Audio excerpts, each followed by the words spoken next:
Agriculture university విద్యార్థులు మరియు విశ్వవిద్యాలయ లెక్చరర్స్, ప్రొఫెసర్, సైంటిస్ట్, అదేవిధంగా associated horticulture university, veterinary university, fisheries university వారి ప్రొఫెసర్స్, రీసెర్చర్స్ మరియు వేదికను అలంకరించిన పెద్దలందరికీ నా హృదయపూర్వక నమస్కారాలు. I hope the presentation is loaded quickly.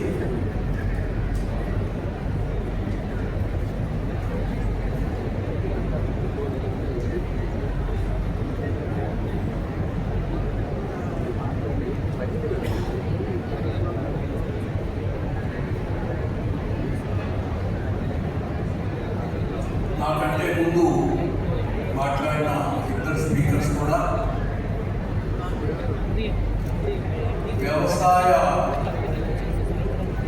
వ్యవసాయంలో రైతులకు లాభసాటి వ్యవసాయం ఉండాలని ప్రభుత్వాలు కోరుతున్నాయని తెలియజేశారు. అదేవిధంగా మన పరిశోధన కానీ శిక్షణ కానీ ఆ నేపథ్యంలోనే ఉండాలా. బట్ ఇంకా రెండు ప్రమాదాలు ఉన్నాయి. ఒకవైపు వ్యవసాయము లాభసాటిగా లేదు, రైతులు చాలా ఇబ్బందుల్లో ఉన్నారు. ప్రతి సంవత్సరం కూడా ఏవైతే వారు బయట నుంచి కొంటున్నారో ఎరువులు, పురుగుమందులు, దాని ధరలు పెరుగుతున్నాయి. ఇంకొక వైపు వినియోగదారులు వారు రసాయన అవశేషాలు మరియు మనం తినే ఆహారంలో ఏవైతే న్యూట్రియంట్స్ ఉన్నాయో అవి లోపించడం వల్ల చాలా జబ్బులకు గురవుతున్నాం. 2016లో విశ్వ గ్లోబల్ రీసెర్చ్ ఏం ఎస్టాబ్లిష్ చేసిందంటే ఆహారం వల్ల వచ్చిన జబ్బులకు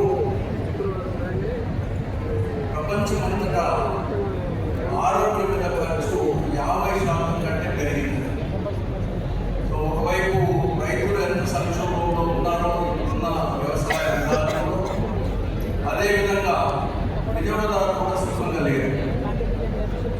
బట్ మూడో అంశం, ఇంకా సీరియస్ అంశం ఏంటంటే ప్రకృతిలో అనేక మార్పులు వస్తున్నాయి. ఒక దీన్ని క్లైమేట్ ఎమర్జెన్సీ అంటారు. ఈ క్లైమేట్ ఎమర్జెన్సీ నుంచి మనము బయటకు రావడం అనేది అదొక పెద్ద సవాల్గా మారింది.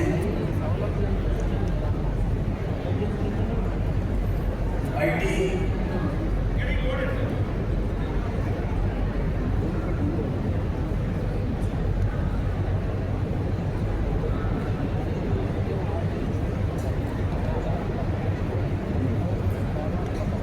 ఒక 3 సవాళ్లలో ఉన్నాం. ఒకవైపు రైతుల సంక్షేమము మరియు వినియోగదారుల ఆరోగ్యము, మూడోది ప్రకృతిలో జరిగిన మార్పులను, ఈ క్లైమేట్ ఎమర్జెన్సీని ఎలా మనం ఎదుర్కోవాలా. ఎదుర్కొన్నా కూడా సరిపోదు, రివర్స్ చేయాలి. అలా చేయకపోతే భావి తరాలకు మనం ఒక గొప్ప ప్రమాదంలో నెట్టుకున్నాం అనేది ఆ డేంజరస్ సిచ్యువేషన్లో ఉన్నాము. చాలామంది ప్రకృతి వ్యవసాయం, ఆర్గానిక్ ఫార్మింగ్ ఎందుకు చేయాలంటే అది ఎక్కువ ధరల కోసము లేకపోతే వినియోగదారుల ఆరోగ్యం కోసం అంటారు. అది రెండు కరెక్టే. బట్ అది రైట్. Okay, next. మన రాష్ట్రంలో ప్రీవియస్ లైఫ్ థ్యాంక్స్. మన రాష్ట్రంలో 2016లో గౌరవ ముఖ్యమంత్రి గారు నారా చంద్రబాబు నాయుడు గారు చాలా దూరదృష్టితో ఒకవైపు రైతుల సంక్షేమం, ఇంకొక వైపు వినియోగదారులకు మంచి పౌష్టిక ఆహారం ఇవ్వాలని మరియు ప్రకృతిలో వచ్చే మార్పులను ఎదుర్కోవడానికి రైతులకు ఒక మంచి ఆయుధం ఉండాలని వారు ప్రకృతి వ్యవసాయం వల్ల ఇవన్నీ వీలవుతాయని వారు ఈ కార్యక్రమాన్ని సమర్థించి ఈ కార్యక్రమాన్ని ప్రోత్సహించారు. సో ముందు మన గౌరవ ముఖ్యమంత్రి గారికి నా హృదయపూర్వక ధన్యవాదాలు. ఎందుకంటే ఆ సమయంలో నేను కూడా ఇక్కడ మన డాక్టర్ సత్యాన్ని గారు చెప్పినట్టు వైస్ ఛాన్సలర్గా ఉన్నాను. Main stream research was not supporting.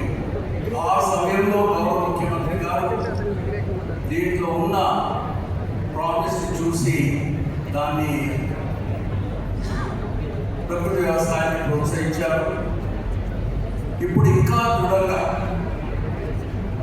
దీన్ని ఇంకా వేగవంతంగా తీసుకెళ్లాలని మాకు ఆదేశాలు ఇచ్చారు. 2030 నాటికి 10 సంవత్సరాలు మన రాష్ట్రంలో అన్ని గ్రామాలలో రైతులు మరియు రైతు కూలీలు అందరూ కూడా ప్రకృతి వ్యవసాయాన్ని అనుసరించి ఒక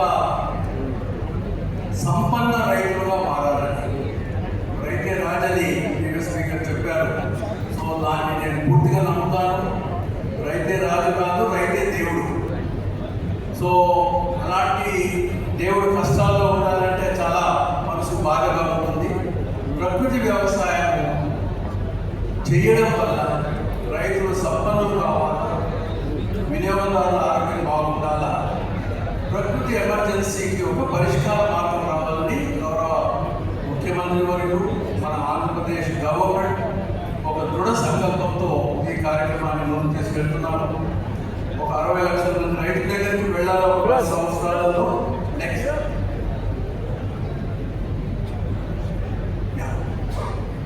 ఇప్పుడు మనం ఎక్కడున్నామని చూస్తే ఒక 40,000 మంది రైతులతో 2016లో ప్రారంభం చేసి ఇప్పుడు ఒక 12 లక్షల మంది రైతుల దగ్గరికి ఈ కార్యక్రమం చేరిపోయింది. అంటే మన రాష్ట్రంలో 20% మంది రైతుల దగ్గరికి చేరుకోవడం జరిగింది. ఒక 30% గ్రామాలలోనే కార్యక్రమం ఉంది. ఒక 10% మన వ్యవసాయ భూమి ప్రకృతి వ్యవసాయంలో ఉన్నది. అదే గ్లోబల్ యావరేజ్ చూస్తే ప్రపంచ యావరేజ్ ఒక 2% కంటే ఎక్కువ లేదు. సో ప్రపంచవ్యాప్తంగా 2% మంది ఆర్గానిక్ ఫార్మింగ్ చేస్తుంటే మన రాష్ట్రంలో 20% మంది రైతులు చేస్తున్నారు. ఇది గత 10 ఏళ్ల పని. ఇది కానీ వచ్చే 10 ఏళ్లలో ఈ 12 లక్షల మంది 60 లక్షలు మారారు. ఈ సంవత్సరంలోనే మన రాష్ట్రంలో దాదాపు 9,000 పంచాయతీలకు వెళ్తున్నాము. 70% గ్రామాలలో ఈ కార్యక్రమం స్టార్ట్ అవుతుంది. ఒక్కొక్క గ్రామంలో 8-10 సంవత్సరాలు పడుతుంది రైతులందరినీ కన్విన్స్ చేసి ఈ దీన్ని అనుసరించే విధంగా. సో ఇది మన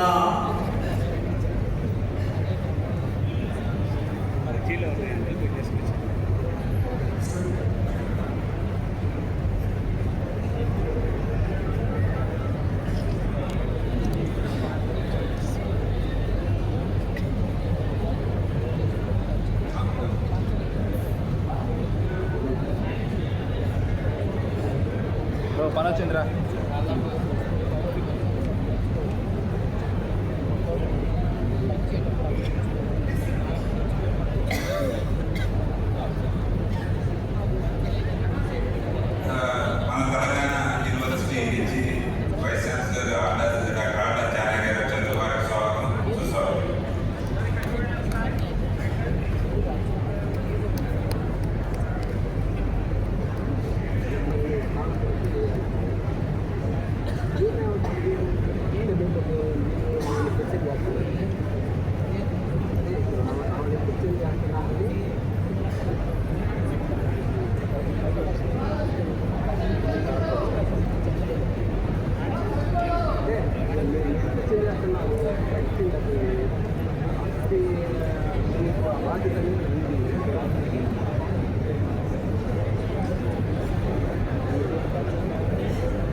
5,000 గ్రామ పంచాయతీలకు ఈ కార్యక్రమం విస్తరిస్తున్నాము. ఒక 16 లక్షల మంది రైతుల దగ్గరికి ఈ కార్యక్రమం తీసుకెళ్తున్నాం.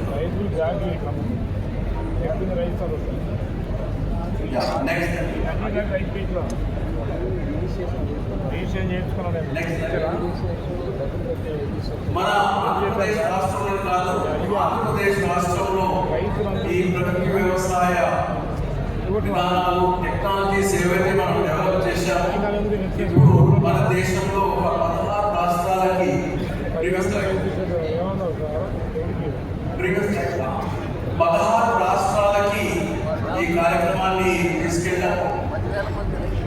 మన రైతులు ఈ రాష్ట్రాలకు ఎక్స్పర్ట్స్ గా పెడుతున్నారు. So farmers as trainers.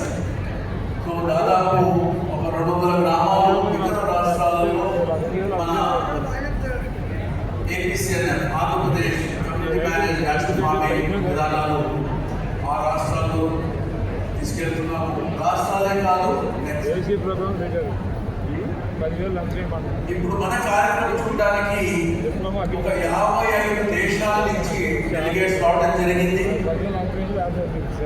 మన రైతులు ఇప్పుడు 2 దేశాలలో ఈ టెక్నాలజీ ఇస్తున్నారు.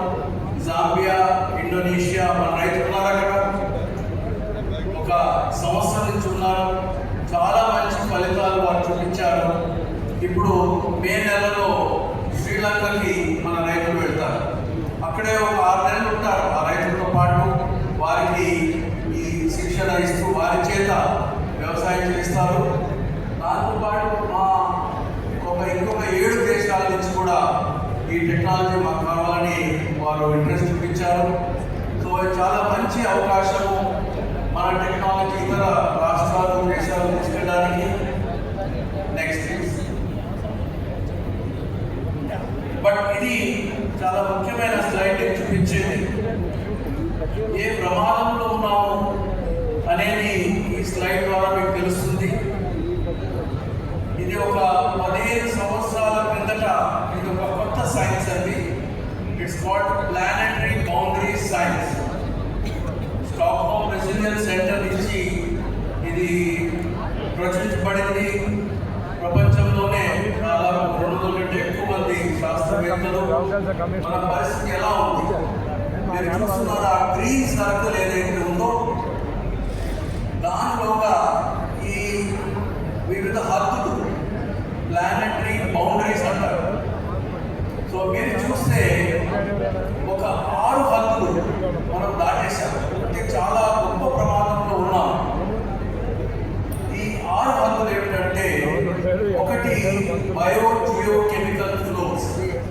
అంటే నత్రజని, ఫాస్ఫరస్ అనేది సేఫ్ లిమిట్స్ కన్నా ప్రతి సంవత్సరం 2 నుంచి 3 ఎక్కువ వాడుతుంది. రెండోది నార్మల్ యాక్టివిటీస్. మన పెస్టిసైడ్స్, ఇన్సెక్టిసైడ్, ఈ molecules they don't break down. So this are called normal activities. అవి కూడా ప్రమాదం కంటే చాలా పెద్ద స్థాయిలో ఉన్నాం. మూడోది మన ల్యాండ్ మేనేజ్మెంట్, డిగ్రేడేషన్, డెజర్టిఫికేషన్, ఇవన్నీ కూడా మనం ప్రమాద స్థాయి కంటే ఎక్కువ ఉన్నాం. బయోడైవర్సిటీ లాసెస్, ఆ తర్వాత నీటి సమస్య, వాటర్.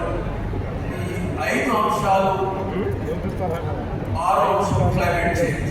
సో 9 ప్లానెటరీ బౌండరీస్లో 6 ప్లానెటరీ బౌండరీస్ని క్రాస్ చేశాము. సో ఇది మన ప్రమాద స్థితికి ఒక డెపిక్షన్.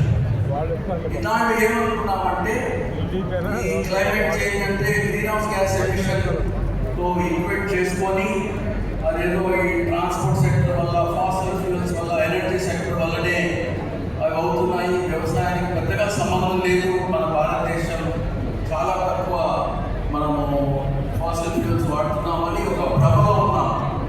కానీ ఈ రిపోర్ట్ నేను మీకు చూపించేది 2021-22లో స్టాక్హోమ్ రెసిలియన్స్ సెంటర్ వాళ్ళు రిలీజ్ చేసిన రిపోర్టు. అది నేను ఇంగ్లీష్లో చదివి మళ్ళీ నేను తెలుగులో చెప్తాను. The current agri food system is the greatest cause for the degradation of our planetary health. అంటే వ్యవసాయం చేయకపోతే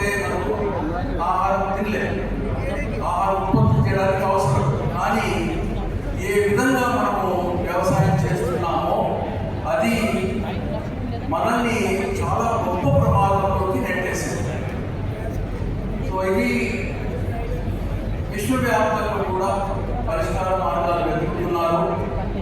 నెక్స్ట్ ప్లీజ్. ఇది గ్లోబల్ వార్మింగ్. సో 2024 సంవత్సరము ప్రపంచంలోనే అతి ఉష్ణోగ్రత గల సంవత్సరం. ప్రీ ఇండస్ట్రియల్ ఎరా కన్నా 1.5 డిగ్రీ సెంటిగ్రేడ్ అడిషనల్గా ఉండకూడదు అనేది ఒక ప్యారిస్ అగ్రిమెంట్లో దేశాలన్నీ ఒప్పుకున్నాయి. కానీ 2024లో మన టెంపరేచర్ అనేది +1.6 డిగ్రీ సెంటిగ్రేడ్కి వెళ్ళింది. సో అంటే ఇంకా ప్రమాదానికి ఇంకా వేరే రూపం ఉండదు ఇప్పుడున్న మనము ఉన్న పరిస్థితి. నెక్స్ట్. సో ఈ మల్టిపుల్ ఎమర్జెన్సీస్కి ఇన్ని ప్రమాదాలకి పరిష్కార మార్గము మనము ప్రకృతికి అనుగుణంగా వ్యవసాయం చేయడము అది ఒక గొప్ప మార్గం. ఇది ఒకటే చెప్పడం లేదు, ఇంకా చాలా చేయాలి. కానీ ఇది చేయకుండా మిగతాది ఏం చేసినప్పుడు ఫలితం. అందుకే నేను ఎప్పుడు రైతును ఉద్దేశించినా కూడా రైతు దేవుళ్ళు అంటారు. నిజంగా మీ చేతిలో ఉంది.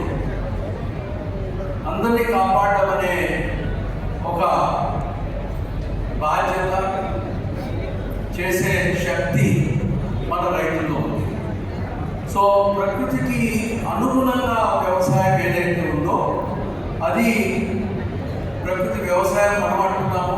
అమెరికాలో రీజనరేటివ్ అగ్రికల్చర్ అంటారు, యూరోప్లో అగ్రో ఇకాలజీ, కొన్ని దేశాలలో ఆర్గానిక్ ఫార్మింగ్ అంటారు. So next. ఈ ప్రకృతి వ్యవసాయం అంటే మన పెద్దల కాలం వ్యవసాయం అని అనుకోవచ్చు. కాదు, ఇది ఒక కొత్త సైన్స్. ఈ సైన్స్ చాలా పాతకాలం సైన్స్ కూడా కాదు. 20-30 సంవత్సరాల క్రితమే ఈ సైన్స్ డెవలప్ అయింది. ఇంకా చాలా మంచి ఫైండింగ్స్ గత 10 సంవత్సరాలు వచ్చాయి. సో ఒకటి, మన పెద్దలు చేసే వ్యవసాయం, ఇప్పుడు ప్రకృతి వ్యవసాయం చెప్పే దాంట్లో కొన్ని కామన్ ఎలిమెంట్స్ ఉన్నాయి. అదేమిటంటే ప్రకృతి పట్ల గౌరవం. ఇది ఒక హోలిస్టిక్ విధానంలో చూడడం, ప్రకృతికి విరుద్ధంగా వ్యవసాయం చేయకపోవడము, అది మన పెద్దల కాలం వ్యవసాయానికి దీనికి కామన్. బట్ ఈ వ్యవసాయంలో ఏ రకమైన ఎరువులతో పనిలేదు. సో ఇది 2015లో 2016లో ఈ కార్యక్రమం ప్రారంభించినప్పుడు అప్పుడు మన భారతదేశంలో ఉన్న వ్యవసాయ పద్ధతులు పాటించాం. కానీ తర్వాత మేము రీసెర్చ్ స్టార్ట్ చేశాం, ఇతర దేశాల్లో ఏం జరుగుతుందని. మనం చేసే వ్యవసాయంలో మంచి ఫలితాలు వస్తున్నాయి, కానీ సైన్స్ ఏంటి? అప్పుడు ఏదైతే మేము చదువుకున్నామో కొన్ని విషయాలు, ముఖ్యమైన విషయాలు మీకు తెలియజేస్తాను. నెక్స్ట్. ఇది ఎక్కువ రీసెర్చ్ దీని మీద ఇతర దేశాల్లో జరిగింది. వారి కొంతమంది శాస్త్రవేత్తల పేర్లు నేను పెట్టాను. దాంట్లో లాస్ట్ అంశం ఈకో సిస్టమ్ రిస్టోరేషన్ అలయన్స్ అని ప్రపంచంలో ఇలాంటి రీజనరేటివ్ నేచర్ పాజిటివ్ అగ్రికల్చర్ చేసే రీసెర్చర్స్ ఒక అలయన్స్ ఇది. నేను కూడా దాంట్లో మెంబర్ని. అంటే అన్ని దేశాలలో కూడా ఈ కొత్త సైన్స్ మీద రీసెర్చ్ జరిగి చాలా మంచి ఫలితాలు వచ్చాయి. కొన్ని మనం చేసే పనులకు అది అంటే సపరేట్గా ఇట్స్ డిఫరెంట్ పారాడైమ్. మనం ఏ విధంగా అగ్రికల్చర్ అనుకున్నామో అది కాదు. సో చాలామంది గ్రామంలో ఇదంతా మన తాతల కాలం వ్యవసాయం కదా, దీంట్లో కొత్తదనం ఏమిటి అనుకుంటూ అది కరెక్ట్ కాదు. This is a new science. So అది నేను మన రైతులందరికీ చెప్పదలుచుకునేది, స్టూడెంట్స్ కూడా. This is a modern science. Lot of developments are happening every year. Some of the things we learn only 2 years ago. అది మేము ఇప్పుడు ప్రాక్టీస్ చేస్తున్నాము. Next slide please. ముఖ్యమైన అంశం దీంట్లో ఈ రీసెర్చ్లో ఏం తేలిందంటే మన పెద్దల కాలంలో ఇక్కడ గుంటూరు వైపు అంటారు కానీ రాయలసీమలో బలం అంటారు. ఎరువులు వేసే ఎక్కువ పెద్దల కాలంలో 10 టన్నులు 12 టన్నులు ఎరువు వేసేవాడు. పంట వ్యర్థాలు, ఆవు పేడ, ఆయిల్ 10 టన్నులు ఎకరాకి. ఎందుకంటే పంట